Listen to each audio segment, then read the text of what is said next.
ಆದರ್ಶ ವ್ಯಕ್ತಿ ನಿಮಗೆ ಇದ್ದಾರೆ, ನೀವು ಯಾರು ನೆನೆಸ್ಕೊಳ್ಳೋಕೆ ಇಷ್ಟಪಡ್ತೀರಿ? ನನಗೆ ನನ್ನ ತಂದೆ ಮತ್ತೆ ನನ್ನ ತಾಯಿನ ನೆನೆಸ್ಕೊಳಕ್ ಹೋಗ್ತೀನಿ. ಹಣ, ಅಧಿಕಾರ ಮತ್ತು ಪ್ರಸಿದ್ಧಿ, ಇದ್ರಲ್ಲಿ ಯಾವ್ದನ್ನ ನೀವು ಅಪಾಯಕಾರಿ ಅಂತ ಬಯಸ್ತೀರಿ?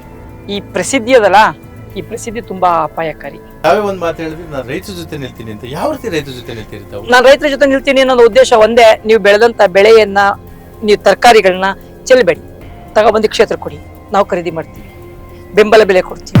ದೇವರು ಅಂದ್ರೆ ಏನು, ಯಾರು? ದೇವರು ಅಂದ್ರೆ ಅದು ಒಂದು ಅಗೋಚರವಾದ ಒಂದು ಶಕ್ತಿ, ನನ್ನಲ್ಲಿರೋ ಒಂದು ಭಕ್ತಿ. ಹೆಚ್ಚು ನೋವು ಕೊಟ್ಟ ಒಂದು ಘಟನೆ ಯಾವುದು? ಹೆಚ್ಚು ನೋವು ಕೊಟ್ಟಂತ ಘಟನೆ ಯಾವ್ದಪ್ಪ ಅಂದ್ರೆ, ಭಕ್ತಾದಿಗಳು ಯಥೇಚ್ಛವಾಗಿ ಬಂದಂತ ಸಂದರ್ಭದಲ್ಲಿ ಅವ್ರಿಗೆ ಅನ್ನ ಇಲ್ಲ ಅಂತಿ ಗಂಟೆಗಟ್ಟಲೆ ನಿಲ್ಸಿರುವಂತ. ಅಲ್ಲಿಂದ ಹೊರ ದೇಶಗಳಿಂದನೂ ಹೊರ ರಾಜ್ಯಗಳಿಂದನೂ ಭಕ್ತರು ಬರ್ತಾ ಇದ್ದಾರೆ. ನಿಮ್ಮ ಈ ಕ್ಷೇತ್ರದ ಮುಂದಿನ ಕನಸುಗಳೇನು? ಮುಂದಿನ ಕನಸುಗಳು, ನಾನು ಆದಷ್ಟು ವಿದ್ಯಾದಾನ ಮಾಡಬೇಕು ಅನ್ನೋದು ಒಂದು ಕನಸು. ಎರಡನೇದು ಆರೋಗ್ಯ ದಾನ, ಎರಡೂ ಮಾಡಬೇಕು ಅನ್ನೋದು ಒಂದು ನನ್ನ ತುಂಬ ಕನಸು.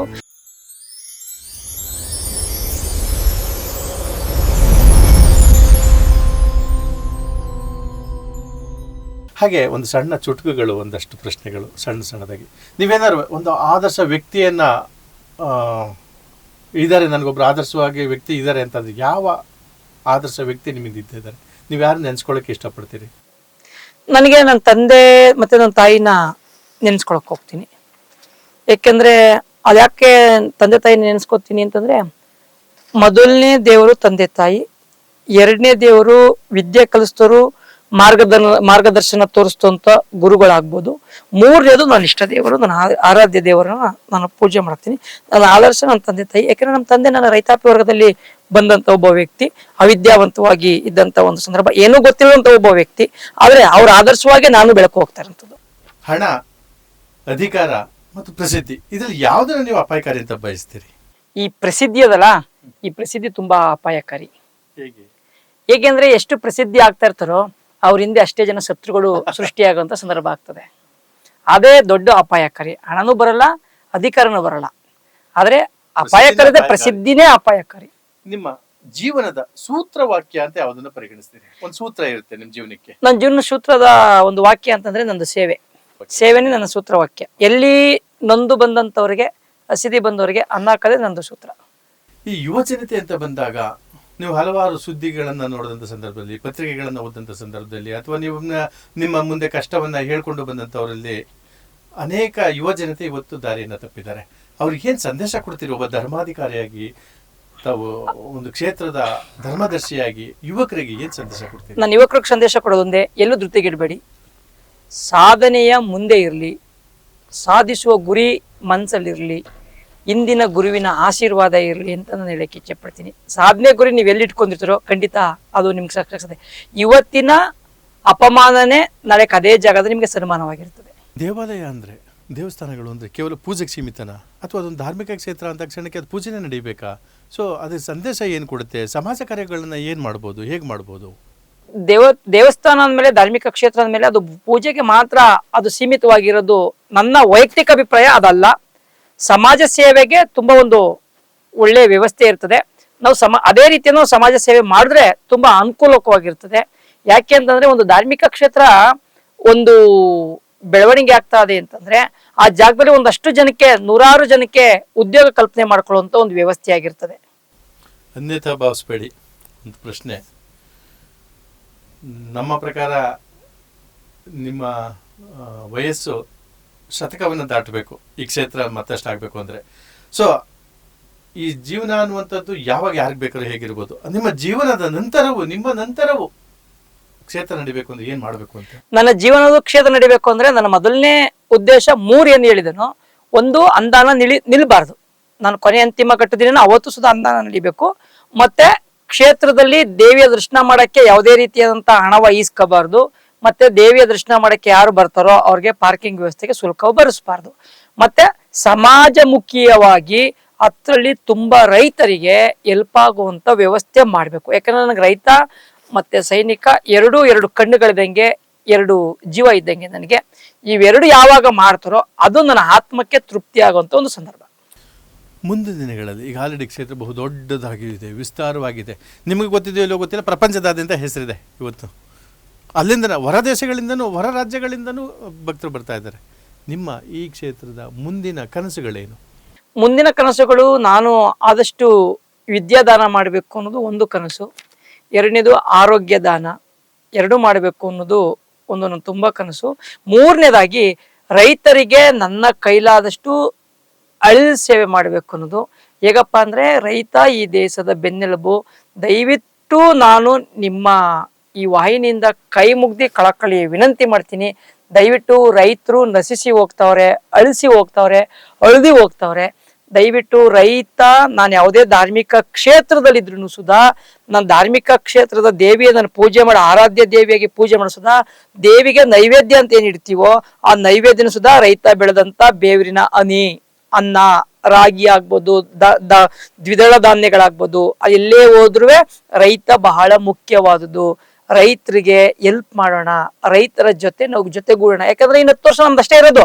10 ವರ್ಷ ಆದ್ಮೇಲೆ ರೈತ ಇಲ್ಲ ನಶಿಸಿ ಹೋಗ್ತಾ ಅಂದ್ರೆ ನಾವೆಲ್ಲ ಅಕಾಲಿಕ ಮೃತ್ಯುವಿಂದೇ ಆಗ್ಬೋದು, ಅಕಾಲಿಕ ಆರೋಗ್ಯಗಳ ಒಂದು ಸಮಸ್ಯೆಯಿಂದ ಆಗ್ಬೋದು, ನಾವು ನೊಯ್ತೀವಿ, ಅನುಭವಿಸುವಂತ ಸಮಸ್ಯೆಗಳು ಸೃಷ್ಟಿ ಆಗ್ತವೆ. ಆದ್ರಿಂದ ದಯವಿಟ್ಟು ಇವತ್ತಿನ ಯುವಕ ಮಿತ್ರರು ಏನಾಗ್ತದೆ ಅಂದ್ರೆ ಹೆಣ್ ಕೊಡ್ಲಿಲ್ಲ ಅನ್ಕೊಂಡು ಹೋಗ್ಬಿಟ್ಟು ಪಟ್ಟಣ ಪ್ರದೇಶಕ್ಕೆ ಕೆಲಸಗಳಿಗೆ ವಲಸೆ ಹೋಗ್ತಾ ಇದ್ರಿ. ದಯವಿಟ್ಟು ಸತ್ಯ ಒಪ್ಕೋತೀನಿ, ಒಂದು ಜೀವನ ಒಂದು ಮನೆತನ ಮುಂದರಿಬೇಕಾದ್ರೆ ಇದು ಬಹಳ ಅತ್ಯಮೂಲ್ಯವಾದಂಥದ್ದು. ಒಂದು ಮಂತನ ಮುಂದರಿಬೇಕಾದ್ರೆ ಒಂದು ಹೆಣ್ಣಿನ ಮದುವೆ ಆಗುವಂಥದ್ದು. ಆದ್ರೆ ಅದೊಂದೇ ಉದ್ದೇಶದಿಂದ ನೀವು ಹೋಗಿ ಕೆಲಸ ಮಾಡಿ ಮತ್ತೆ ಬನ್ನಿ, ನಿಮ್ಮ ದಿನಚರಿಯಲ್ಲಿ 2 ಗಂಟೆ ನಿಮ್ಮ ಭೂಮಿಯಲ್ಲಿ ವ್ಯವಸಾಯ ಮಾಡಕ್ ಬನ್ನಿ. ಆದ್ರೆ ನೀವು ಉತ್ಪನ್ನ ಬೆಳಿಲಿಲ್ಲ ಅಂದ್ರೆ ಹೊಟ್ಟೆಗೆ ಪ್ರತಿಯೊಬ್ಬರು ಎಷ್ಟೇ ಕೋಟಿ ಹಣ ಇದ್ರು, ಎಷ್ಟೇ ಎಕರೆ ಜಮೀನಿದ್ರು, ಎಷ್ಟೇ ಕೆಜಿ ಗಟ್ಲೆ ಚಿನ್ನ ಇದ್ರು ನಾವು ಹೊಟ್ಟೆಗೆ ಅನ್ನ ತಿನ್ಬೇಕೆ ಹೊರತು ಮತ್ತೊಂದು ಏನು ತಿನ್ನಕ್ಕಾಗಲ್ಲ. ಆದ್ರಿಂದ ದಯವಿಟ್ಟು ಇದೊಂದು ವಿಚಾರ ಹೇಳಿ ಅಂತ ನಾನು ಈ ವಾಹಿನಿ ಮುಖಾಂತರ ನಮ್ಗೆ ಎಲ್ರಿಗೂ ಕಳಕಳಿ ವಿನಂತಿಯಿಂದ ಕೈ ಮುಗ್ದಿ ಸಾಷ್ಟಾಂಗ ನಮಸ್ಕಾರ ಮಾಡಿ ನಾನು ಕೇಳ್ತೀನಿ. ರೈತರು ಅಷ್ಟೆಲ್ಲ ಬೇಕು ಅಂದ್ರೆ ಇವತ್ತಿನ ಲೆಕ್ಕಾಚಾರದಲ್ಲಿ ರೈತರಿಗೆ ಏನು ಲಾಭ ಸಿಗ್ತಾ ಇರೋದ್ರಿಂದ ತಾವೇ ಒಂದು ಮಾತು ಹೇಳಿದ್ರೆ ನಾನು ರೈತರ ಜೊತೆ ನಿಲ್ತೀನಿ ಅಂತ. ಯಾವ ರೀತಿ ರೈತರ ಜೊತೆ ನಿಲ್ತೀರಿ ತಾವು? ನಾನು ರೈತರ ಜೊತೆ ನಿಲ್ತೀನಿ ಅನ್ನೋ ಉದ್ದೇಶ ಒಂದೇ, ನೀವು ಬೆಳೆದಂತ ಬೆಳೆಯನ್ನ, ನೀವು ತರಕಾರಿಗಳನ್ನ ಚೆಲ್ಲಬೇಡಿ, ತಗೊಬಂದು ಕ್ಷೇತ್ರ ಕೊಡಿ, ನಾವು ಖರೀದಿ ಮಾಡ್ತೀವಿ, ಬೆಂಬಲ ಬೆಲೆ ಕೊಡ್ತೀವಿ, ಖರೀದಿ ಮಾಡ್ತೀವಿ. ನಮ್ಮ ಕೈಲಿ ಖರೀದಿ ಮಾಡ್ತಾ ಹೇಳ್ಬೋದು ನೀವು ಏನಂತ, ನಾವು ಎಲ್ಲ ತಗೊಬಂದು ಸುರಿದ್ಬಿಟ್ಟು ನೀವೇನ್ ಮಾಡ್ತೀರಿ ಅಂತ. ನಮ್ಮಲ್ಲಿ ಉದ್ದೇಶ ಒಂದೇ, ಅದ ಸಂಸ್ಕರಣೆ ಮಾಡಕ್ಕೆ ನಮ್ಮ ಹತ್ರ ವ್ಯವಸ್ಥೆ ಮಾಡಿವಿ, ದಾಸೋಹಕ್ಕೆ ವ್ಯವಸ್ಥೆ ಮಾಡ್ಕೋತೀವಿ. ನಮ್ಗೆ ಪ್ರತಿನಿತ್ಯ 100 ಟನ್ ಗಟ್ಲೆ ನಮ್ಗೆ ತರಕಾರಿ ಬೇಕಾಗಿರುವಂತ ವ್ಯವಸ್ಥೆ ಇದೆ. ಅದೇ ಬೇರೆ ಮಾರ್ಕೆಟ್ ಇಂದ ಖರೀದಿ ಮಾಡ್ತೇವೆ, ರೈತರುಗಳಿಂದ ನಾವು ಖರೀದಿ ಮಾಡ್ತಾ ಇದೀವಿ ಆಲ್ರೆಡಿ.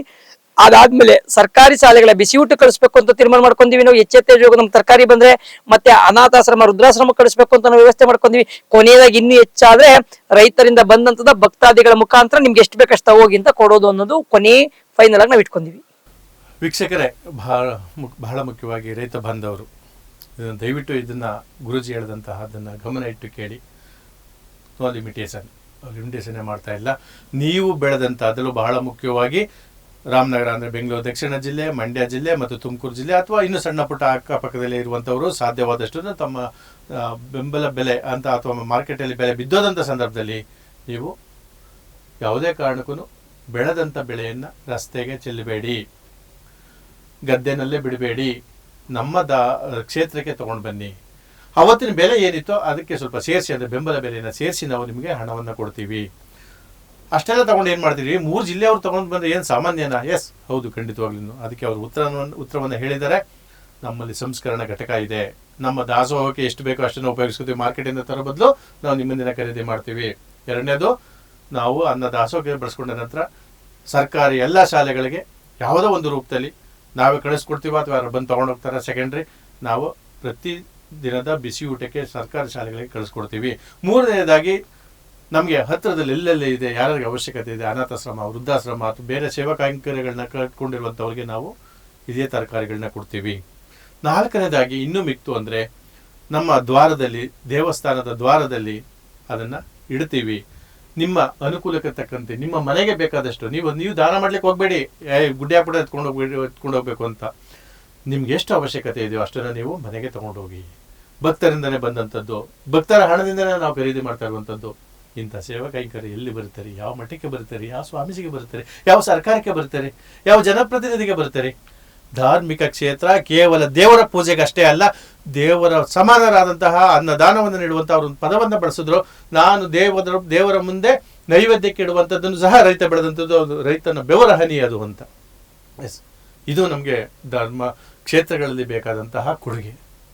ಕೇವಲ ಪೂಜೆ, ಪಾದಪೂಜೆ, ಮಂತ್ರಾಕ್ಷತೆ ಇದಲ್ಲ, ರೈತನಂದನೇ ಬಂದಿರುವಂಥದ್ದಕ್ಕೆ ಮಾಡಬೇಕಾದಂಥ ಕೈಂಕರ್ಯ ಶ್ರೀ ಮಲ್ಲೇಶ್ ಗುರೂಜಿಯವ್ರು ಮಾಡ್ತಾ ಇದ್ದಾರೆ. ದಯವಿಟ್ಟು ಇದನ್ನು ಬಳಸ್ಕೊಳ್ಳಿ. ಅದಲ್ಲದೆ ನನಗೆ ಗೊತ್ತಿರುವಂಗೆ ಅವರ ಪರವಾಗಿ ನಾನು ಇನ್ನೊಂದು ಮಾತನ್ನು ಹೇಳ್ತೀನಿ. ದವಸ ಧಾನ್ಯಗಳನ್ನು ಒಂದು ಲಿಮಿಟೇಷನಲ್ಲಿ, ತರಕಾರಿ ಎಷ್ಟನ್ನೇ ಕೊಂಡ್ಕೊಳ್ಳೋಕೆ ಆಗದೆ ಇರ್ಬೋದು, ಅದನ್ನು ನಾವು ಉಚಿತವಾಗಿ ಅಷ್ಟೊಂದು ದೊಡ್ಡ ಮಟ್ಟದಲ್ಲಿ ಅವರು ಕೊಡಲಿಕ್ಕೆ ಆಗೋದಿಲ್ಲ.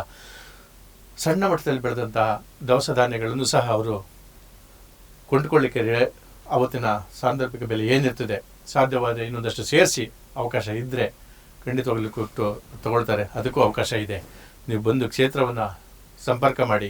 ಕೇವಲ ಫೋನ್ ಮೂಲಕ ಫೋನ್ ನಂಬರ್ ಕೊಡಿ ನಾನು ಮಾತಾಡ್ತೀನಿ ಅಲ್ಲ, ದೇವರ ದರ್ಶನವನ್ನು, ನಮ್ಮ ಗ್ರಾಮ ಭಾಗದ ಗ್ರಾಮ ದೇವತೆಯನ್ನು, ಅಧಿದೇವತೆಯನ್ನು ದರ್ಶನ ಮಾಡಿ ಪುನೀತ ಮಾಡಿಕೊಂಡು ಬಂದು ಕ್ಷೇತ್ರದಲ್ಲಿ ಅವನ್ನ ಸಂದರ್ಶನ ಮಾಡಿ ನಮ್ದು ಇಂಥದ್ದಿದೆ, ಇಷ್ಟಿದೆ, ಇದ್ರ ಜೊತೆ ತರ್ತೀನಿ ಅಂತ ಹೇಳಿ ನಿಮಗೆಲ್ಲ ಒಂದು ಕಡೆ ನಿಮ್ಮ ಭಾಗ್ಯದ ಬಾಗಿಲನ್ನು ಈ ಕ್ಷೇತ್ರ ತೆರೀತಾ ಇದೆ. ಹಾಗೆ ಗುರುಜಿ, ನಿಮ್ಮ ಪ್ರಕಾರ ಸಣ್ಣ ಸಣ್ಣ ಪ್ರಶ್ನೆಗಳು. ದೇವರು ಅಂದರೆ ಏನು, ಯಾರು? ದೇವರು ಅಂದ್ರೆ ಅದು ಒಂದು ಅಗೋಚರವಾದ ಒಂದು ಶಕ್ತಿ, ನನ್ನಲ್ಲಿರೋ ಒಂದು ಭಕ್ತಿ. ಸೇವೆ ಅಂದ್ರೆ ಏನು? ಸೇವೆ ಅಂದ್ರೆ ನಾನು ಮಾಡುವಂಥದ್ದು ಕಾಯಕ ಅದಲ್ಲ, ಅದು ಎಲ್ಲಿ ಎಡಗೈಲಿ ಮಾಡೋದು ಬಲಗೈಲಿ ತೋರಿಸ್ಬಾರ್ದು, ಬಲಗೈಲಿ ಮಾಡೋದು ಎಡಗೈಲಿ ಹೇಳ್ಕೋಬಾರ್ದು. ಅದು ನಾವು ಮಾಡುವಂಥ ಸೇವೆ. ನಾವು ಮಾಡಿದಂಥ ಸೇವೆ ಯಾರ ಕಣ್ಗೂ ಗೊತ್ತಾಗಬಾರ್ದು. ಜೀವನ ಅಂದ್ರೆ ಏನು? ಜೀವನ ಅಂದ್ರೆ ನಾನು ನಡ್ಕೊ ಹೋಗ್ತಾ ಇರೋ ದಾರಿ, ನನ್ನ ಇನ್ನೊಬ್ರಿಗೆ ನೋವು ಮಾಡ್ದೇನೆ ನಾನು ನಡ್ಸ್ಕೋಗುವಂತ ವ್ಯವಸ್ಥೆ ಇರಬೇಕು. ಅನ್ನದಾನ ಅಂದ್ರೆ ಏನು? ಅನ್ನದಾನ ಅಂದ್ರೆ ನನಗಿಲ್ಲ ಅಂದ್ರೆ ಇನ್ನೊಬ್ರಿಗೆ ಕೊಟ್ಟು ಹಸಿವಿನ ನೀಗಿಸುವಂಥದ್ದು ಅನ್ನದಾನ. ಇದಕ್ಕೆಲ್ಲ ನಿಮ್ಮ ಶಕ್ತಿ ಏನು? ಯಾವ ಶಕ್ತಿ? ಶಕ್ತಿ ಅಂದ್ರೆ ಆ ದೇವಿನ ಶಕ್ತಿ, ಭಕ್ತರೇ ಒಂದು ಶಕ್ತಿ.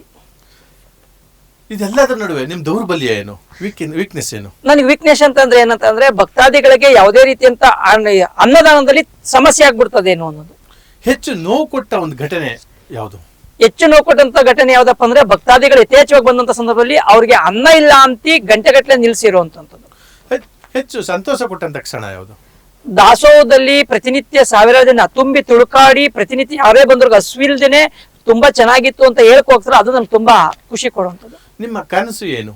ನನ್ನ ಕನಸು, ನಾನು ಮೊದಲೇ ಹೇಳ್ದಂಗೆ ಸಮಾಜಕ್ಕೆ ನನ್ನ ಕೈಲಾದಷ್ಟು ನಾನು ಸೇವೆ ಮಾಡಬೇಕು ಅನ್ನೋದು. ಪರಂಪರೆ ಅಂತೇಳಿ ಒಂದು ತಾಣವನ್ನು ಮಾಡಿದಿರಿ, ವಿಶೇಷವಾದಂತಹ ತಾಣ ಅದು. ಏನದು ಆ ತಾಣ? ಯಾತಕ್ಕೆ ಮಾಡಿದ್ರಿ? ಯಾವ ಉದ್ದೇಶಕ್ಕೆ ಮಾಡಿದ್ರಿ? ಅಲ್ಲಿ ಏನೇನಿದೆ? ನಮ್ಮ ಪರಂಪರೆ ಅಂತ ಅನಾವರಣ ಅನ್ನೋದು ಒಂದು ಮ್ಯೂಸಿಯಂ ಐತೆ, ಸಣ್ಣದೊಂದು ಮ್ಯೂಸಿಯಂ. ಅದರೊಳಗಡೆ ಹೋಗಿ ಮಾತ್ರ ಗೊತ್ತಾಗ್ತದೆ. ಒಂದು ನಮ್ಮಲ್ಲಿ ಏನಪ್ಪಾ ಅಂದ್ರೆ ಧಾರ್ಮಿಕ ಕ್ಷೇತ್ರ ಅಂದ್ರೆ ಮಕ್ಳುಗಳು ಕರ್ಕ ಬರುವಂಥದ್ದು, ಭಕ್ತಿಯಿಂದ ಬೇಡ್ಕೊಳ್ಳುವಂಥದ್ದು. ಭಕ್ತಿ ಭಯ ಎಲ್ಲಿರ್ತದೆ ಅಂದ್ರೆ ಧಾರ್ಮಿಕ ಕ್ಷೇತ್ರ. ಆ ಧಾರ್ಮಿಕ ಕ್ಷೇತ್ರದಲ್ಲಿ ಆ ಮಗು ಕರ್ಕ ಬಂದ ಸಂದರ್ಭದಲ್ಲಿ ಆ ಮಗುನ ಆ ಮ್ಯೂಸಿಯಂ ಒಳಗಡೆ ಕರ್ಕೋದ್ರೆ ಆ ಮಗುಗೆ ಒಂದು 10ರಿಂದ 20 ಮಾರ್ಕ್ಸ್ಗೆ ಅನುಕೂಲ ಆಗ್ಬೇಕು. ಯಾಕೆಂದ್ರೆ ಇವತ್ತಿನ ಸಮಾಜದ ಒಂದು ಸಂದರ್ಭದಲ್ಲಿ ಸಾಂದರ್ಭಿಕವಾಗಿ ನಡ್ಕೊಳ್ಳುವಂಥದ್ದು ಹೇಳ್ಬೇಕಾಗಿರುವಂತ ವಿಚಾರ ಅಂತಂದ್ರೆ ಪ್ರತಿಯೊಬ್ಬರು ಮಕ್ಕಳ ಕೈಲೂ ಒಂದು ಫೋನು ಮೊಬೈಲ್ ಇದ್ದಂಗೆ ಇರುವಂತ ಸಂದರ್ಭ. ಯಾಕಂದ್ರೆ ನಮ್ಗೊಂದು 20-30 ವರ್ಷ ಆದ್ರೆ ಅಜ್ಜಿದಿರು ಕಥೆ ಹೇಳ್ತಿದ್ರು. ಇವತ್ತು ಯಾರು ಒಂದು 10 ಜನ ಕುಂತ್ರು ಯಾರು ಕಥೆ ಹೇಳೋರು ಯಾರು ಇಲ್ಲ. ನಮ್ಗೆ ಎಲ್ಲಾರ ಕೈಲಿ ಮೊಬೈಲ್ ಇರ್ತದೆ. ಒಂದು 20 ಜನ ನಂಟರುಗಳು ಸಂಬಂಧಿಕರೆಲ್ಲ ಬಂದಿದ್ರೆ ನಿಂದೇನ್ ಕಷ್ಟ ಸುಖ ಅಂತ ಮೊದ್ಲು ಮಾತಾಡ್ತಾ ಇದ್ರು. ಇವಾಗ ಯಾರು ಇಲ್ಲ, ಎಲ್ಲ ರೀಲ್ಸ್ ನೋಡೋದು, ಇದ್ ನೋಡ್ದ ಅನ್ಕೊಂಡು ನೋಡ್ಕೊಳ್ಳುವಂತ ವ್ಯವಸ್ಥೆಗೆ ಮಾಡ್ತಾ ಇರೋಂಥ ಸಂದರ್ಭ. ಆ ಸಂದರ್ಭನ ಈ ಜಾಗದಲ್ಲಿ ಬಂದಾಗ ಒಂದು ಅರ್ಧ ಗಂಟೆಯಿಂದ 1 ಗಂಟೆಗಳ ಕಾಲ ಎಲ್ಲಾನು ತೆರೆಸಿ ಇಂದಿನ ಜನ್ಮದಲ್ಲಿ ನಮ್ಮ ಕವಿಗಳಾಗ್ಬೋದು, ರಾಜ ಮಹಾರಾಜರಾಗ್ಬೋದು, ಸ್ವತಂತ್ರ ಹೋರಾಟಗಾರರಾಗ್ಬೋದು, ಆಮೇಲೆ ಸಮಾಜಕ್ಕೆ ಕೊಟ್ಟಂತ ಒಂದು ಸೇವಾ ಮನೋಭಾವನೆ ಇರುವಂತರಾಗ್ಬೋದು, ಆಮೇಲೆ ನಮ್ಮ ಸ್ವತಂತ್ರ ಸುಧಾರಕರಾಗ್ಬೋದು, 1947ರಿಂದ ಹಿಂದೆ ಯಾರೆಲ್ಲ ನಮ್ಮ ಸಮಾಜಕ್ಕೆ ಕೊಡುಗೆ ಕೊಟ್ಟಿದ್ರು ಅವ್ರದಂಥದ್ದು. ಮತ್ತೆ ಅಲ್ಲಿಂದ ಬಿಟ್ಟು ಹಳ್ಳಿಯ ಸೊಗಡು ಈಗೇನಾಗದೆ ಅಂದ್ರೆ ಕಾಂಕ್ರೀಟೀಕರಣ ಆಗಿರುವಂತ ಒಂದು ವ್ಯವಸ್ಥೆ. ನಮ್ಮ ಮೂಲ ಕಸುಬುಗಳು, ಉಪಕಸುಬುಗಳು ಏನಿದೆ ಅಂತ ಎಷ್ಟೋ ಮಕ್ಳುಗಳಿಗೆ ಇವತ್ತು ಗೊತ್ತೇ ಇಲ್ಲ. ಒಂದು ಸಣ್ಣ ಉದಾಹರಣೆ ಏನ್ಬೇಕು ಅಂದ್ರೆ, ಮೇಕೆಗೆ ಎಷ್ಟು ಕಾಲು, ಆಡಿಗೆ ಎಷ್ಟು ಕಾಲು ಅಂದ್ರೆ ಎಷ್ಟೋ ಜನ ಮೇಕೆಗೆ 6, ಆಡಿಗೆ 4 ಅಂತ ಹೇಳುವಂತ ಸಂದರ್ಭ ಇರುವಂತ ವ್ಯವಸ್ಥೆ. ಆದ್ರೆ ಈ ಸಂದರ್ಭದಲ್ಲಿ ಮಕ್ಕಳುಗಳಿಗೆ ಎಷ್ಟೋ ಇವತ್ತಿನ ಪೀಳಿಗೆ ಮಕ್ಕಳಿಗೆ ಗೊತ್ತಿರೋದು ನಮ್ಮ ಮೂಲ ಕಸುಬು, ನಮ್ಮ ಕಸುಬುಗಳು ಏನೇನಿದ್ದೋ, ನಾವ್ ಯಾರ್ಯಾರು ಏನೇನ್ ಕಸುಬುಗಳು ಮಾಡ್ತಿದ್ದೋ ಅನ್ನೋದು ತೋರಿಸುವಂತ ಹಳ್ಳಿಯ ಸೊಗಡು. ಅದಾದ್ಮೇಲೆ ನಮ್ಮ ಮೈಸೂರು ಯದುವಂಶಕ್ಕೆ ಸಂಬಂಧಪಟ್ಟಂಗೆ 25 ಜನ ಮಹಾರಾಜರು, ಒಬ್ರು ರಾಜಕುಮಾರರಿಗೆ ಸಂಬಂಧಪಟ್ಟಂಗೆ ಎಷ್ಟೋ ಜನಕ್ಕೆ ಆ ಚಿತ್ರಗಳು ಗೊತ್ತೇ ಇಲ್ಲ. ಅವೆಲ್ಲರೂ ಇಟ್ಟಿರುವಂತದ್ದು. ಮತ್ತೆ 7 ನದಿಗಳು, ಸಪ್ತ ನದಿಗಳ ಉಗಮ ಸ್ಥಾನ ಎಲ್ಲಿ, ಅದು ಎಷ್ಟು ಹೆಕ್ಟೇರ್ಗೆ ನೀರು ಉಣಿಸ್ತಾ ಇದ್ದದು, ಎಷ್ಟು ಅಣೆಕಟ್ಟೆಗಳು ಬರ್ತದೆ ಅನ್ನೋದು, ಎಷ್ಟು ಕೊನೆ ಅಂತಿಮ ಎಲ್ಲಿ ಸೇರ್ತದೆ, ಯಾವ ಸಮುದ್ರಕ್ಕೆ ಸೇರ್ತದೆ ಅನ್ನೋದು ಮಕ್ಕಳುಗಳಿಗೆ ಒಂದು ಅನುಕೂಲ ಆಗ್ಲಿ ಅನ್ನೋದು ಒಂದು ಉದ್ದೇಶ. ಮತ್ತೆ ಸಪ್ತ ಋಷಿಗಳು, ಆಮೇಲೆ ಸಪ್ತ ಮಾತೃಕೆಯರು, ಮತ್ತೆ 12 ಜ್ಯೋತಿರ್ಲಿಂಗಗಳನ್ನ ವ್ಯವಸ್ಥೆ ಮಾಡ್ತಿದ್ದು. ನಾವೆಲ್ಲಿ ಉತ್ತರ ಭಾರತಕ್ಕೆ ಹೋಗಿ ನಾವು 12 ಜ್ಯೋತಿರ್ಲಿಂಗಗಳನ್ನ ನೋಡುವಂತ ಒಂದು ಸಂದರ್ಭ ಇರೋದು. ಆ 12 ಜ್ಯೋತಿರ್ಲಿಂಗಗಳನ್ನ ಇಲ್ಲೇ ನೋಡ್ಬೇಕಾಗಿರುವಂತ ಸಂದರ್ಭ. ಮತ್ತೆ ಕೊನೆಯದಾಗಿ 4 ಜನ ಆದರ್ಶ ಸ್ವಾಮೀಜಿಗಳನ್ನ ನಾವು ಇಟ್ಟಿರುವಂತದ್ದು. 4 ಜನ ಆದರ್ಶ ಸ್ವಾಮೀಜಿ ಅಂದ್ರೆ ಒಂದು ಬಾಲಗಂಗಾಧರ ಸ್ವಾಮೀಜಿ, ಒಂದು ಶಿವಕುಮಾರ ಸ್ವಾಮೀಜಿ ಅವರಾಗ್ಬೋದು, ಸಿದ್ದೇಶ್ವರ ಸ್ವಾಮೀಜಿ ಆಗ್ಬೋದು, ಆಮೇಲೆ ಪುಟ್ಟರಾಜ್ ಗವಾಯಿತಿ ಆಗ್ಬೋದು, ಅವ್ರ ಗವಾಯಿಗಳಾಗ್ಬೋದು. ಇವ್ರು 4 ಜನ ಆದರ್ಶ ಸ್ವಾಮೀಜಿಗಳು. ನಾವು ಇವತ್ತಿನ ಪೀಳಿಗೆಗೆ ಇವ್ರು 4 ಜನ ಆದರ್ಶ ಸ್ವಾಮೀಜಿಗಳನ್ನ ವೈಯಕ್ತಿಕವಾಗಿ ನಾನು ಇವ್ರು 4 ಜನವನ್ನು ಅವಲಂಬಿಸಿಕೊಂಡಿರುವಂತ ಒಬ್ಬ ವ್ಯಕ್ತಿಯಾಗಿವ್ನಿ. ಇವ್ರನ್ನ ಒಂದು ಸಿದ್ಧಾಂತಗಳನ್ನ ಅವಲಂಬಿಸ್ಕೊಂಡಿನಿ. ಯಾಕಪ್ಪ ಅಂದ್ರೆ ಪ್ರತಿ ಜಾತಿ ಅನ್ನದ ಹೊರತುಪಡಿಸಿ ಎಲ್ಲಾ ಜಾತಿಯನ್ನು ತಗೊಬಂದಿ ವಿದ್ಯಾದಾನ ಮಾಡಿದಂಥವ್ರು ನಮ್ಮ ಶಿವಕುಮಾರ ಸ್ವಾಮಿಗಳು, ನಡೆದಾಡುವ ದೇವರು ಅಂತ ಹೇಳಿದಂಥವ್ರು. ಮತ್ತೆ ಏನವಿಲ್ಲದಂತ ಒಂದು ಮಠಕ್ಕೆ ನಮ್ಮ ಇವತ್ತಿನ ಏನು ಬೆಂಗಳೂರು ದಕ್ಷಿಣ ಜಿಲ್ಲೆಯಲ್ಲಿ ಜನನವಾಗಿ ಇವತ್ತು ಚುಂಚನಗಿರಿಯನ್ನ ಆದಿಚುಂಚನಗಿರಿ ಚಿನ್ನದ ಗಿರಿಯಾಗಿ ಒಂದು ಮುರುಕುಲಿನ ಎತ್ತಿನ ಗಾಡಿ, ಒಂದು ಮೂಟೆ ರಾಗಿಯಿಂದ ಇವತ್ತು ಇಷ್ಟು ದೊಡ್ಡ ಮಟ್ಟದಲ್ಲಿ ಪ್ರಚಲಿತವಾಗಿ ಮಾಡಿದಂತ ಲಕ್ಷಾಂತರ ಮಕ್ಕಳಿಗೆ ವಿದ್ಯಾ ಕೊಡ್ತಾ ಇರುವಂತದ್ದು ನಮ್ಮ ಬಾಲಗಂಗಾಧರ ಸ್ವಾಮೀಜಿಯವರಾಗ್ಬೋದು. ಮತ್ತೆ ಅಂಧರ ಬಾಳಿನ ಗಂಧ ಅಂದ್ರೆ ಕಣ್ಣು ಕಾಣದಂತವರಿಗೆ ಏನು ನಾವು ಇದ್ ಮಾಡಿದ್ರು ಅಂತವ್ರಿಗೆ ಒಂದು ಸಂಗೀತ ಒಂದು ಪಿತಾಮಹ ಅಂತ ಹೇಳಿದ್ರು ತಪ್ಪಾಗ್ಲಾರ್ದು. ಅಂತವ್ರಿಗೆ ಪುಟ್ಟರಾಜ್ ಗವಾಯಿತಿಗಳು ಅಂತ ವ್ಯವಸ್ಥೆ ಮಾಡಿ ಅವ್ರಿಗೂ ಒಂದು ಸಂಗೀತ ಒಂದು ತೋರಿಸ್ಕೊಟ್ಟಂತವ್ರು. ಮತ್ತೆ ಸಿದ್ದೇಶ್ವರ ಸ್ವಾಮಿಗಳು ಒಂದು ಉತ್ತರ ಕರ್ನಾಟಕದ ಬಗ್ಗೆ ಅಂದ್ರೆ ಕಿಸಿ ಅಂದ್ರೆ ಒಂದು ಜೋಬ್ ಇಲ್ಲದನೆ ಒಂದು ಜೀವನ ಸಾಕಿ ಒಬ್ರು ಗುರು, ಒಬ್ರು ಸ್ವಾಮೀಜಿ, ಸಿದ್ದೇಶ್ವರ ಅಪ್ಪನ್ಗಳು ಅಂತ ಹೇಳಿಸ್ಕೊಂಡು ಏನು ಸಣ್ಣ ಮಟ್ಟದ ಯಾವುದೇ ಆಡಂಬರವಿಲ್ಲದೇ ತಮ್ಮ ಜೀವನವನ್ನ ನಡೆಸ್ತಂತವ್ರು. ಇವ್ರು 4 ಜನ ಆದರ್ಶಗಳು. ನನಗೂ ಎಲ್ಲ ಅವ್ರದ್ದು ಸ್ವಲ್ಪ ಅವಲಂಬಿತವಾಗಿ ನಾನು ಮಾಡ್ಕೊಂಡಿರುವಂತ ವ್ಯಕ್ತಿಯಾಗಿವ್ನಿ.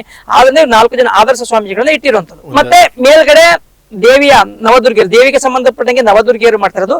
ಈಗ ಆಗಸ್ಟ್ಗೆ ಮತ್ತೊಂದು ಲೋಕಾರ್ಪಣೆ ಮಾಡ್ತಾವಿ. ಅಂದು ಮತ್ತೆ ಇಂದು ಅಂದ್ರೆ ಅಂದು ಇಂದು ಅಂತ ಏನಪ್ಪಾ ಅಂದ್ರೆ ಹಿಂದೆ ನಮ್ಮ ಹಳ್ಳಿಯ ಸೊಗಡು ರೈತ ಅಂದ್ರೆ ನಾನು ಬಹಳ ತುಂಬಾ ನಾನು ಅವಲಂಬಿತವಾಗಿರೋ ರೈತರ ಬಗ್ಗೆನೇ ಕಾನ್ಸೆಪ್ಟ್, ರೈತರ ಬಗ್ಗೆ ನನ್ನ ಕಾಳಜಿ.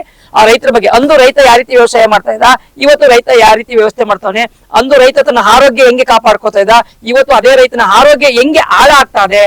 ಅವತ್ತು ಹೆಂಗೆ ನೀರ್ ಕುಡಿತಾ ಇದ್ದ, ಇವತ್ತು ಹೆಂಗೆ ಬಿಸಿಲ ನೀರು ಕುಡಿದಿ ತನ್ನ ಮಂಡಿ ನೋವು ಬಂತು, ಅದು ಬಂತು ಇದು ಬಂತು ಅಂತ ಹೇಳ್ಕೊಳ್ಳುವಂತ ಒಂದು ಸಂದರ್ಭ ಆಗ್ತಾ ಇರುವಂತದ್ದು.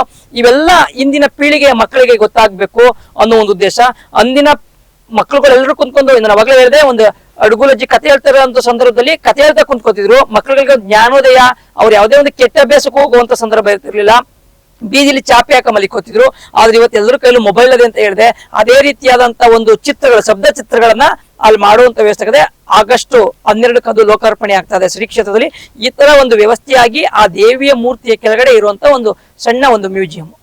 ಅದ್ರ ಜೊತೆಗೆ ಯಾಂತ್ರಿಕತೆ, ತಂತ್ರಗಾರಿಕೆ, ತಾಂತ್ರಿಕತೆ, IT-BT, ಔಷಧ ಸಿಂಪಡಣೆ ಇವೆಲ್ಲ ಬರೋಕ್ಕಿಂತ ಮೊದಲು ಜೀವನ ಹೇಗಿತ್ತು ಅನ್ನುವಂಥ ಹಲವಾರು ಕಾನ್ಸೆಪ್ಟ್ಗಳು ಆ ಪರಂಪರೆಯಲ್ಲಿದೆ. ಮತ್ತು ಹಲವಾರು ಇವತ್ತೇನು ನಾವು ಜಾತೀಯತೆಯನ್ನು ಪ್ರತಿಬಿಂಬಿಸುವಂತಹ ಅವರ ಕುಲ ಕಸುಬುಗಳೇನಿದೆ, ಬಡಿಗಾರ ಇರ್ಬೋದು, ಕಮ್ಮಾರ ಇರ್ಬೋದು, ವೈಶ್ಯ ಇರ್ಬೋದು, ಹಾಸಿಗೆ ಮಾಡುವಂಥವ್ರು ಇರ್ಬೋದು, ಮಡಕೆ ಮಾಡುವಂಥವ್ರು ಇರ್ಬೋದು, ಹೀಗೆ ಕುಂಬಾರಿಕೆ, ಪ್ರತಿಯೊಂದು ವಿದ್ಯಮಾನವನ್ನು ಆ ಸಂದರ್ಭದಲ್ಲಿ ಹೇಗೆ ಮಾಡ್ತಾ ಇದ್ರು ಅನ್ನುವಂಥ ಒಂದು ಹಲವಾರು ಪ್ರತಿಕೃತಿಗಳನ್ನು ಸಹ ಅಲ್ಲಿ ನಿರ್ಮಿಸಿದ್ದಾರೆ.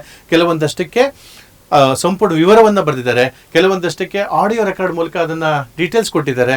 ಇದನ್ನು ಪ್ರತಿಯೊಬ್ಬರೂ ಖಂಡಿತವಾಗ್ಲೂ ಕುಟುಂಬ ಸಮೇತ ನೋಡಬೇಕು. ಮೊಬೈಲ್ನ ಸ್ವಿಚ್ ಆಫ್ ಮಾಡ್ಕೊಂಡು ಹೋಗಿ ಅಲ್ಲಿ ಸಂಪೂರ್ಣ ನೋಡಬೇಕು. ಕನಿಷ್ಠ ನನ್ನ ಪ್ರಕಾರ ಒಬ್ಬ ಅದನ್ನು ನೋಡಬೇಕು ಅಂತ ಅಂದರೆ, ಅದನ್ನು ಅರಿತುಕೊಳ್ಬೇಕು ಅಂದರೆ, ಅದು ತಮ್ಮ ಹಿಂದಿನ ಜೀವನ ಹೇಗಿತ್ತು, ನಮ್ಮ ತಂದೆ ತಾಯಿ ನಮ್ಮ ಮುತ್ತಾತಂತ ನೋಡಬೇಕು ಅಂದರೆ, ನೀವು ಖಂಡಿತವಾಗ್ಲೂ ಮೊಬೈಲ್ನ ಬಿಟ್ಟು 4 ಗಂಟೆಗಳ ಕಾಲ, ಕನಿಷ್ಠ 4 ಗಂಟೆಗಳ ಕಾಲ ಅಲ್ಲಿ ಕೇವಲ ಸಣ್ಣ ಒಂದು ಅಮೌಂಟ್, ಒಂದು 50 ರೂಪಾಯಿ ಇರಬೇಕು, ಅದನ್ನು ಕೊಟ್ಟು ನೀವು ನೋಡಿದ್ರೆ ಆ 4 ಗಂಟೆನಲ್ಲಿ ಇಡೀ ನಿಮ್ಮ ಜೀವನ ಏನಿತ್ತು ಅನ್ನೋದು ಆಗುತ್ತೆ. ಯಾವುದೇ ಕಾರಣಕ್ಕೂ ಮಿಸ್ ಮಾಡ್ಕೋಬೇಡಿ. ನೀವು ಕೇವಲ ದೇವರ ದರ್ಶನಕ್ಕಷ್ಟೇ ಬರಬೇಡಿ, ಅನ್ನದಾಸೋಹಕ್ಕಷ್ಟೇ ಬರಬೇಡಿ. ಅವೆರಡು ನಿಮ್ಗೆ ಯಾವಾಗಲೂ ಸಿಗುತ್ತೆ. ಈ ಪರಂಪರೆ ಅನ್ನೋದು ಬಹಳ ವಿಶಿಷ್ಟವಾದಂಥದ್ದು. ಅದನ್ನು ಮಲೇಶ್ ಗುರೂಜಿಯವರು ಮಾಡಿದ್ದಾರೆ. ದಯವಿಟ್ಟು ಎಲ್ಲರೂ ಖಂಡಿತವಾಗ್ಲೂ ಅದನ್ನು ನೋಡಲೇಬೇಕು. ತಾವು ಬಿಡು ಮಾಡಿಕೊಂಡೇ ಹೋಗಬೇಕು. ಹಾಗೆ ಗುರೂಜಿಯವರೇ, ಮತ್ತೊಂದು ಕೊನೆಯ ಹಂತ, ಒಂದು ವೇಳೆ ನಿಮ್ಮ ಜೀವನವನ್ನು ಇವತ್ತೇ ಆರಂಭಿಸಬೇಕು, ಅವಕಾಶ ಸಿಕ್ಕರೆ ಇದೇ ದಾರಿಯನ್ನು ನಾನು ಆಯ್ಕೆ ಮಾಡ್ಕೋಬೇಕು ಅಂದರೆ ಯಾವ ದಾರಿಯನ್ನು ಆಯ್ಕೆ ಮಾಡ್ಕೋತೀರಿ? ನಾನು ಭಕ್ತರ ಸೇವೆ ಮತ್ತು ರೈತರ ಸೇವೆ ಮಾಡಲಿಕ್ಕೆ ಆಯ್ಕೆ ಮಾಡ್ಕೋತೀನಿ. ಆತ್ಮೀಯರೇ, ಬಹಳ ವಿಶಿಷ್ಟವಾದಂತಹ ಕಾರ್ಯಕ್ರಮ ಇದು. ನನಗೆ ಹಲವಾರು ಕಾರ್ಯಕ್ರಮಗಳಲ್ಲಿ ಹಲವಾರು ಜನರನ್ನು, ಅಧಿಕಾರಿಗಳನ್ನು, ಜನಪ್ರತಿನಿಧಿಗಳನ್ನು, ಸಾಧಕರನ್ನು, ವಿದ್ಯಾರ್ಥಿಗಳನ್ನು ನಾನು ಸಂದರ್ಶನ ಮಾಡಿದ್ದೀನಿ. IAS IPS ಮಾಡಿದವನ್ನ ಸಂದರ್ಶನ ಮಾಡಿದ್ದೀನಿ, MBBS MD ಮಾಡಿದವನ್ನ ಸಂದರ್ಶನ ಮಾಡಿದ್ದೀನಿ, ಉನ್ನತ ಮಟ್ಟಕ್ಕೆ ಹೋದಂಥವನ್ನ ಮಾಡಿದ್ದೀವಿ. ಆದರೆ ಭಾಳ ಖುಷಿ ಕೊಟ್ಟಂಥ ವಿಚಾರ, ಯಾಕೆ ಇದನ್ನು ನಾನು ಅವರ ಮುಖಸ್ತುತಿಗೆ ಹೇಳ್ತಾ ಇಲ್ಲ, ನನಗೆ ಆ ಕ್ಷೇತ್ರ ಇದೆಯಲ್ಲ, ನಾನು ಮೊದಲೇ ಒಂದು ಮಾತು ಹೇಳಿದೆ, ತಮಗೆ ಗಮನ ಇರಲಿ. ದೇವರು ಅಂದರೆ ಅದು ದೇವರು ಇದು ದೇವರೇ ಅಲ್ಲ. ದೇವರಲ್ಲಿ ಹಲವಾರು ವಿಧ ಇದೆ. ನಾನು 2 ವಿಭಾಗವನ್ನು ಮಾಡ್ತೀನಿ. ನಮ್ಮ ಗ್ರಾಮ ದೇವತೆ ಅನ್ನುವಂಥದ್ದು ಆಡಂಬರಕ್ಕೆ ನಾವು ಒಪ್ಕೊಳ್ಳಲ್ಲ. ವಿಚಾರ ಎಲ್ಲಿರ್ತದೆ ಬರ್ತೀವಿ. ಅವರು ಕೂಲಂಕುಷವಾಗಿ ವಿಚಾರವನ್ನು ಹೇಳಿದ್ದಾರೆ. ನಾವು ಯಾವುದನ್ನು ಹೇರ್ತಾ ಇಲ್ಲ. ಅದು ಭಕ್ತರಿಗೆ ಬಿಟ್ಟಂಥದ್ದು, ಅವರದ್ದು, ನಮ್ದಲ್ಲ. ನಾವೇನಿದ್ರು ಉಚಿತವಾದ ದರ್ಶನ, ಉಚಿತವಾದ ಅನ್ನದಾಸೋಹ, ಉಚಿತವಾದ ಜ್ಞಾನ ಕೊಡ್ಲಿಕ್ಕೆ ಅಷ್ಟೇ ಅಂತೇಳಿ. ಹಾಗಾಗಿ ಬಹಳ ಸುಂದರವಾದಂತಹ ಜ್ಞಾನವನ್ನು ಪಡ್ಕೊಳ್ಳುವಂಥ ಸುಕ್ಷೇತ್ರ ಶ್ರೀ ಚಾಮುಂಡೇಶ್ವರಿ ಬಸವಪ್ಪನ ಪುಣ್ಯಕ್ಷೇತ್ರ. ಇನ್ನು ಇವರ ವಿಚಾರಕ್ಕೆ ಬಂದರೆ, ಅಂದರೆ ಮಲ್ಲೇಶ್ ಗುರೂಜಿಯವರ ವಿಚಾರಕ್ಕೆ ಬಂದರೆ, ಇವರು ಕೇವಲ ಒಬ್ಬ ವ್ಯಕ್ತಿ ಅಲ್ಲ. ಗಮನ ಇಡಿ, ಇವರು ಕೇವಲ ವ್ಯಕ್ತಿ ಅಲ್ಲ. ವಾಮನ ಮೂರ್ತಿ ನಮಗೆ ಒಬ್ಬ ಕುಬ್ಜರಾಗಿ ಕಾಣಿಸ್ತಾ ಇರ್ಬೋದು. ಆ ಜ್ಞಾನ ಇದೆಯಲ್ಲ, ತಲೆ ಒಳಗಡೆ ಇರುವಂಥ ಜ್ಞಾನ ಇದೆಯಲ್ಲ, ಇದು ಎಲ್ಲರನ್ನೂ ಮೀರಿಸುವಂಥದ್ದು. ಈ ಆಧುನಿಕತೆಯ ತಂತ್ರಜ್ಞಾನದಲ್ಲಿ ಅವರ ಜ್ಞಾನ, ವಿಚಾರವಂತಿಕೆ, ಜನಕ್ಕೆ ಏನು ಕೊಡಬೇಕು, ಪ್ರತಿ ಬಾರಿನೂ ರೈತರಿಗೆ ಏನಾದ್ರು ಮಾಡಬೇಕು, ಯುವ ಜನಕ್ಕೆ ಏನಾದರೂ ಮಾಡಬೇಕು, ಅಲ್ಲೇನೋ ಕೊಡಬೇಕು ಅನ್ನೋದಿದೆಯಲ್ಲ, ಇದು ಎಲ್ರಿಗೂ ಬರಲ್ಲ. ಹಾಗಾಗಿ ಇವರು ಕೇವಲ ವ್ಯಕ್ತಿಯಲ್ಲ, ಅಥವಾ ವ್ಯಕ್ತಿಯ ಕಥೆನೂ ಅಲ್ಲ. ಅದು ಅವರ ಸೇವೆ, ಅವರ ನಂಬಿಕೆ, ಅವರ ಸಮರ್ಪಣೆಯ ಪಯಣ ಇದು. ಹಾಗೆ ಸಾವಿರಾರು ಜನರ, ಕ್ಷಮಿಸಿ ಲಕ್ಷಾಂತರ ಜನರ, ಕ್ಷಮಿಸಿ ಕೋಟ್ಯಾಂತರ ಜನರ ಹಸಿವನ್ನು ಒಂದಲ್ಲ ಒಂದು ರೀತಿಯಿಂದ ವರ್ಷ ಪೂರ್ತಿ, ಜೀವನ ಪೂರ್ತಿ ನಾನು ದೇಹವನ್ನು ತ್ಯಾಗ ಮಾಡಿದ ದಿನವೂ ಅನ್ನದಾನವನ್ನು ನೀಡಬೇಕು ಅನ್ನುವಂಥ ಒಂದು ಕನಸಿದೆಯಲ್ಲ, ಅದು ಯಾವ ವ್ಯಕ್ತಿಗೂ ಸಾಧ್ಯವಾಗುವಂಥದ್ದಲ್ಲ. ಅದು ಆ ನಿಟ್ಟಿನಲ್ಲಿ ಸಾಧಕ ವಿತ್ ಗೋರಶ್ರೀ ಈ ಕಾನ್ಸೆಪ್ಟ್ ಇಟ್ಕೊಂಡು ಮಾಡಿದಂತಹ ಮೊದಲ ಪ್ರಯತ್ನ ಇದು. ಮೊದಲ ಸಾಧಕರೇ ನಮ್ಮ ವಾಹಿನಿಯ, ಕರುನಾಡು ಟೈಮ್ಸ್ ವಾಹಿನಿಯ ಸಾಧಕರು ಇವರು. ಇವರಿಗೆ ಮತ್ತೊಮ್ಮೆ ನಾನು ಕ್ಷೇತ್ರದ ಅಧಿದೇವತೆಯಾದಂಥ ಚಾಮುಂಡೇಶ್ವರಿಗೆ, ಪವಾಡ ಅನ್ನಿಸ್ಕೊಂಡಂತಹ ಶ್ರೀ ಬಸವಪ್ಪನವರಿಗೆ, ಜ್ಞಾನವನ್ನು ಹರಿಸುವಂತಹ ಪರಂಪರೆಗೆ, ಇವರ ಪಾದಂಗಳಿಗೆ, ಇವರನ್ನು ಜನ್ಮ ಕೊಟ್ಟು ಸಮಾಜ ಸೇವೆಗೆ ಬಿಟ್ಟಂತಹ ಮಾತಾಪಿತೃಗಳಿಗೆ, ಸಹಕಾರ ನೀಡುತ್ತಿರುವಂತಹ ಇವರ ಸಹೋದರರಿಗೆ, ಆ ಕ್ಷೇತ್ರದಲ್ಲಿ ನಿರ್ಬಿಡೆಯಿಂದ ಉಚಿತವಾಗಿ ಕೆಲವರು ಕೊಟ್ಟಷ್ಟನ್ನು ಇಸ್ಕೊಂಡು ಸೇವೆ ಮಾಡ್ತಿರುವಂತಹ ಇವರ ಟ್ರಸ್ಟ್ನ ಪದಾಧಿಕಾರಿಗಳಿಗೆ, ಇವರ ಮಾತನ್ನು ಕೇಳಿಕೊಂಡು ಎಲ್ಲವನ್ನೂ ನಿರ್ವಿಘ್ನವಾಗಿ ನಡೆಸ್ಕೊಂಡು ಹೋಗ್ತಿರುವಂತಹ ಎಲ್ಲ ವರ್ಗದ ಜನರಿಗೆ ಮತ್ತು ಅರ್ಚಕರಿಗೆ ನಾನು ಪ್ರಣಾಮಗಳನ್ನು ಅರ್ಪಿಸ್ತೀನಿ, ಭಾವನಾತ್ಮಕವಾಗಿ ಅರ್ಪಿಸ್ತೀನಿ. ಇದಕ್ಕೆ ನಾನು ಮತ್ತೆ ಇನ್ನೇನು ಹೇಳಲಿಕ್ಕಾಗೋದಿಲ್ಲ. ಹಾಗಾಗಿ ನಾನು ಇಷ್ಟನ್ನೇ ಕೇಳ್ಕೊತೀನಿ, ಇವರಿಗೆ ಆಯಸ್ಸು ಆರೋಗ್ಯ 2 ಕೊಡಲಿ.